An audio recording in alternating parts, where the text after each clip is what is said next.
Assalamualaikum warahmatullahi wabarakatuh.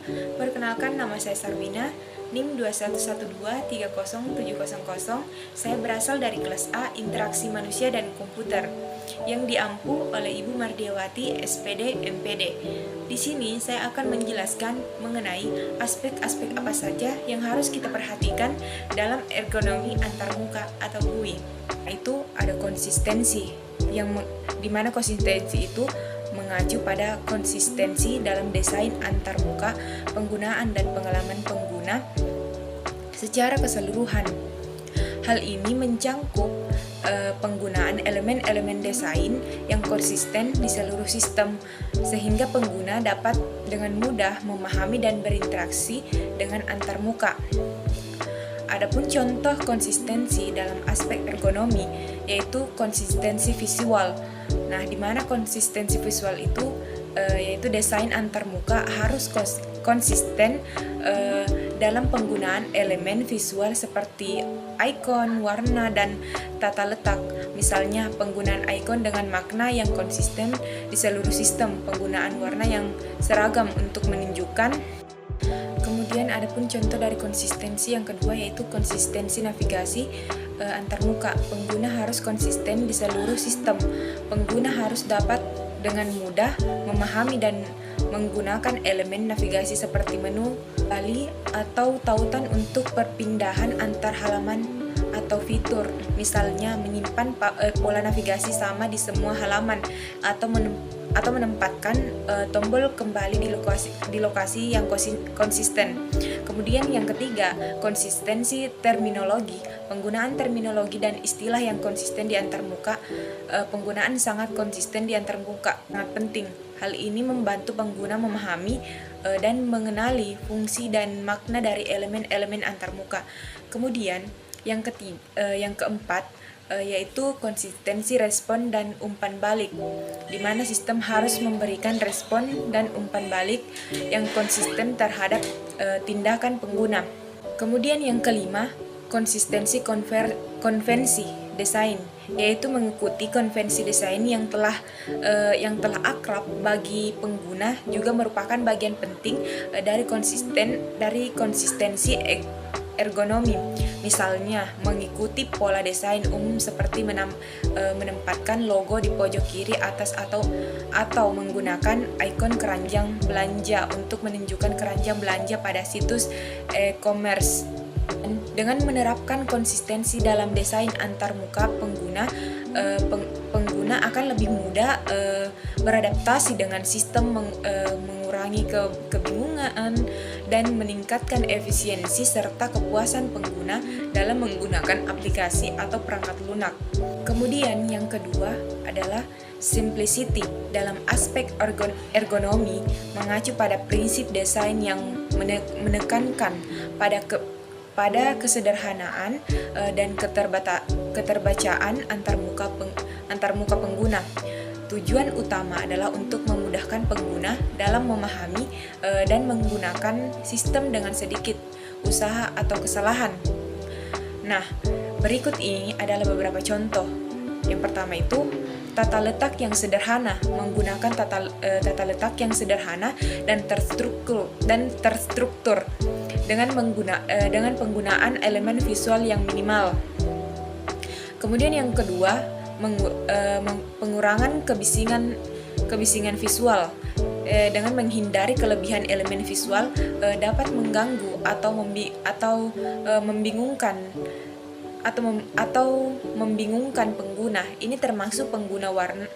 termasuk penggunaan warna yang terbatas dan kontras yang jelas, serta mempertimbangkan ukuran, bentuk, dan keterbacaan teks yang baik.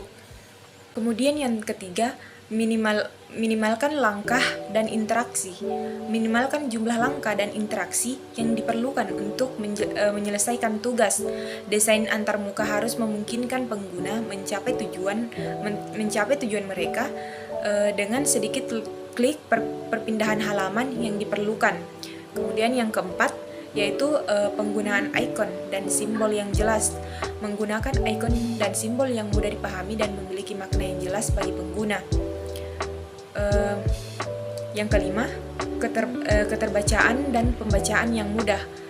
Memperhatikan keterbacaan teks dengan menggunakan ukuran dan jenis huruf yang tepat.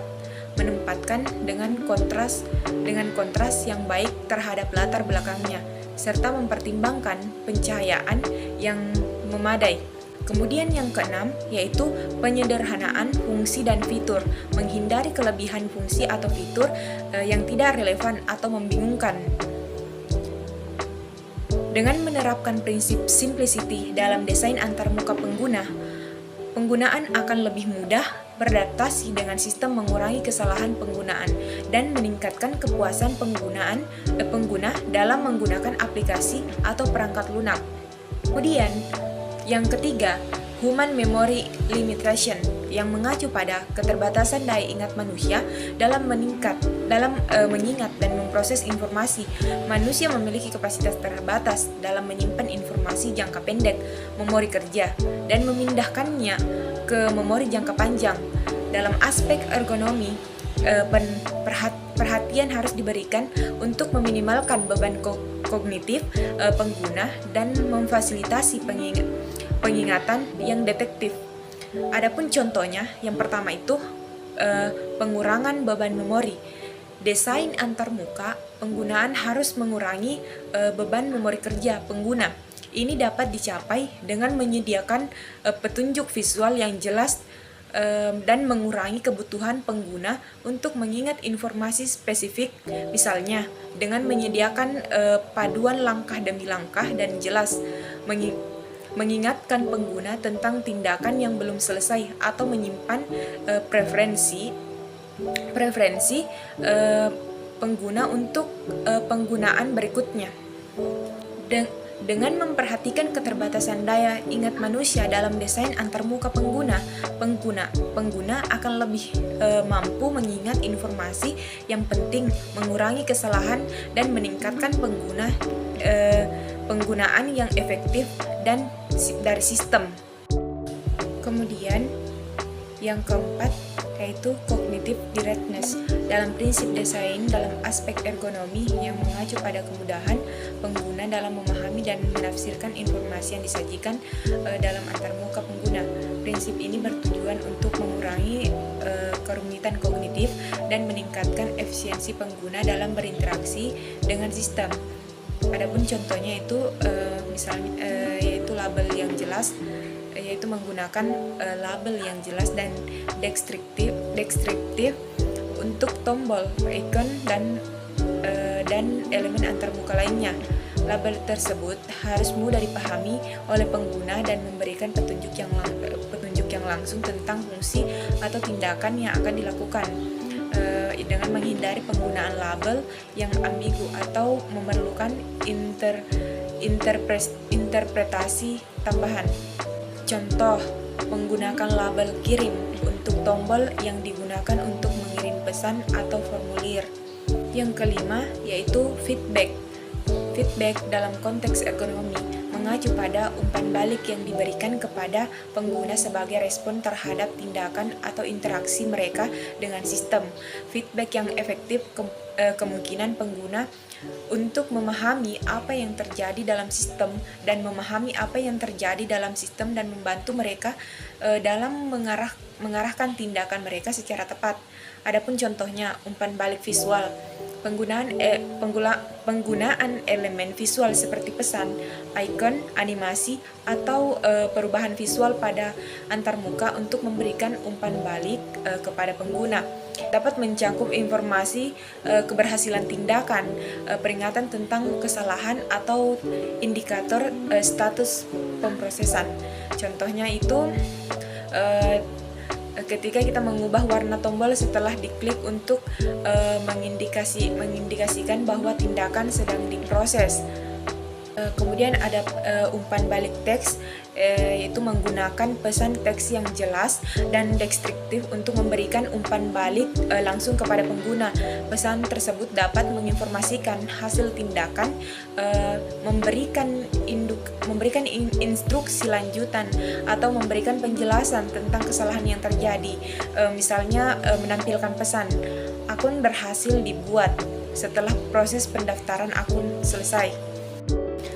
Kemudian yang keenam, sistem message, yaitu mengacu pada pesan yang ditampilkan oleh sistem kepada pengguna untuk memberikan informasi, umpan balik, atau instruksi terkait dengan operasi atau sistem.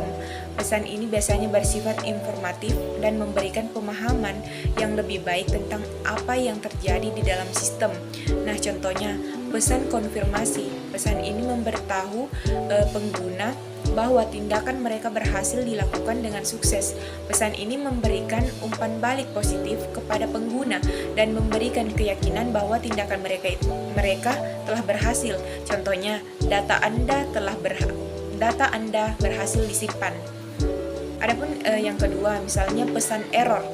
Pesan error diberikan ketika terjadi kesalahan atau kegagalan dalam tindakan pengguna.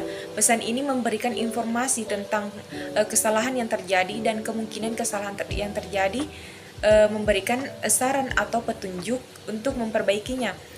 Misalnya, tidak dapat mengakses server, periksa koneksi internet Anda dan coba lagi.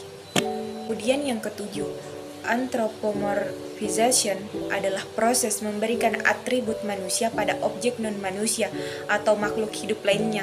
Dalam konteks ergonomi, anthropomorphization merujuk pada pemberian karakteristik fisik atau psikologis manusia pada desain produk, terutama saat merancang interaksi manusia, mesin, atau antarmuka pengguna.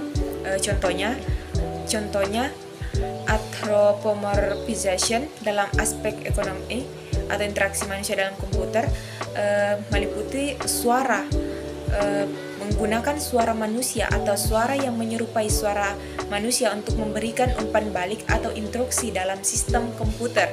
Misalnya, pengguna suara manusia untuk memberikan perintah atau memberikan informasi dalam perangkat navigasi di mobil.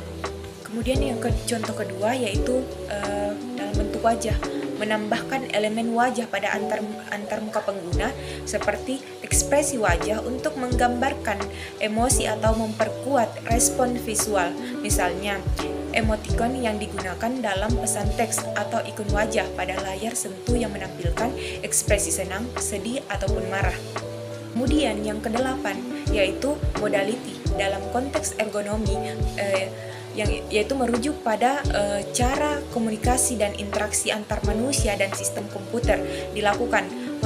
Modality ini menentukan jenis input yang diterima oleh sistem komputer dan jenis output yang diberikan kepada pengguna. Contohnya, visual, pengguna berinteraksi dengan sistem komputer melalui antarmuka yang menggunakan elemen visual seperti teks, ikon, grafik, atau animasi. Contoh tampilan grafis pada layar sentuh, ikon pada menu, atau perangkat lunak desain grafis yang memanfaatkan visualisasi.